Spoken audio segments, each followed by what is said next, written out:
Ray, today we're talking about the power of priming. Life has gotten so easy for all of us, and I mean all of us, regardless of economic position, that we have lost touch with some basic lessons in life, like, why is it important to prime a pump? If you want goodness to begin flowing in your life, check out today's video at myvaluetree.com and get back here right after weather and sports. So spring is slowly pushing its way in. New life will quickly spring forth, and our little corner of the world will begin to thrive again. Do you need new life flowing in you? Are you ready to spring forth? Today's Star Power Coaching is going to hook you up with a truth that has been long forgotten: the power of priming. Priming is based on the amazing truth that you gotta give something before you get something. It is the power of physics. This truth evades us because we never see it in action anymore around here.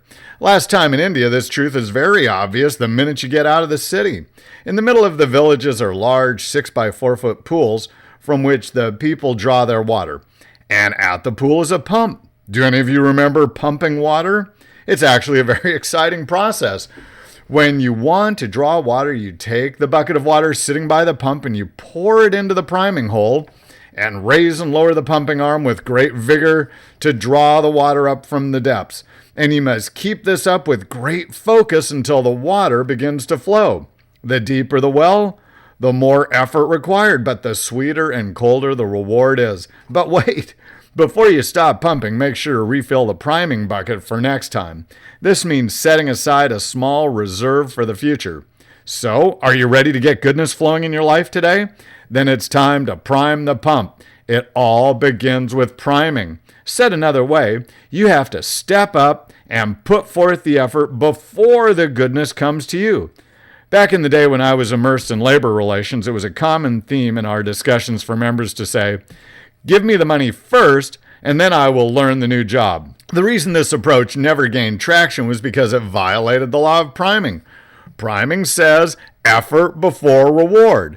You got to put something in before you get something out. Just this week, Connecticut is celebrating the violation of this truth. I now just have to show up to work, and I will get more money. How great is that? Thomas and Kilman, in their research and writing on conflict, discuss people who claim value versus people who create value. When the size of the pie does not change and a bigger portion is taken, you are claiming value. When you help grow the pie so that everyone wins, then you are creating value. Priming is about me putting in the effort up front to satisfy a need.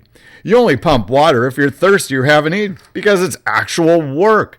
But the desire gets you going. I create value when I add skills that increase my contribution, when I'm able to solve more complex problems, or take on more complex assignments, or handle broader scopes of work without supervision, when I'm able to make a high-risk decision by myself. The entire job description and compensation system we designed years ago in Maine, the one that got written up in the Wall Street Journal, was based entirely on adding value.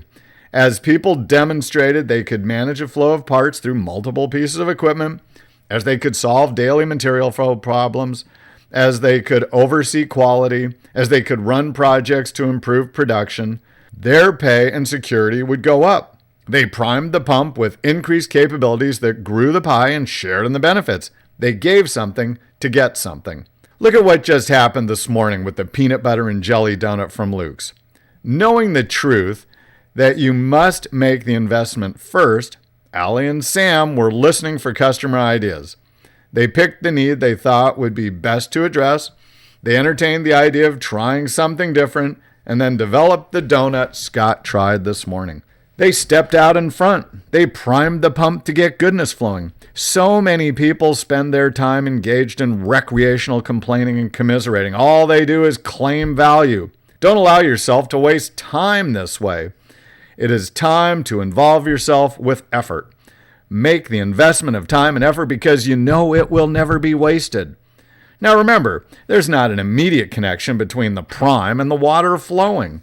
I've seen too many people think that as soon as they get their MBA, they will get a pay increase, and then they become sour when the goodness doesn't flow immediately. There's still a lot of work between the prime and the flow.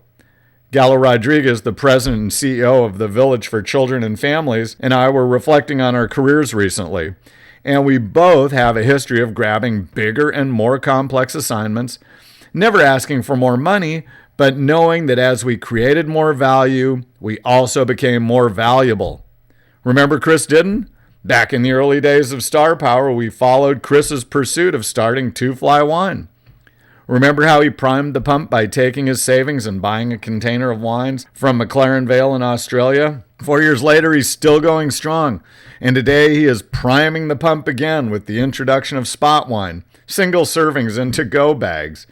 Just like Ali, Sam, Gallo, and Chris, you have the control right now to get the goodness flowing in your life. Listen for the needs of the people around you. Decide to step up. Get a new thought and invest yourself in growth. As soon as you can, begin increasing the size of the pie with those around you. Embrace the fundamental truth that you must give something before you get something. Prime the pump in your life with goodness. Work hard pumping and get ready for the goodness to flow. Check out today's video at myvaluetree.com. I'm Coach Davis.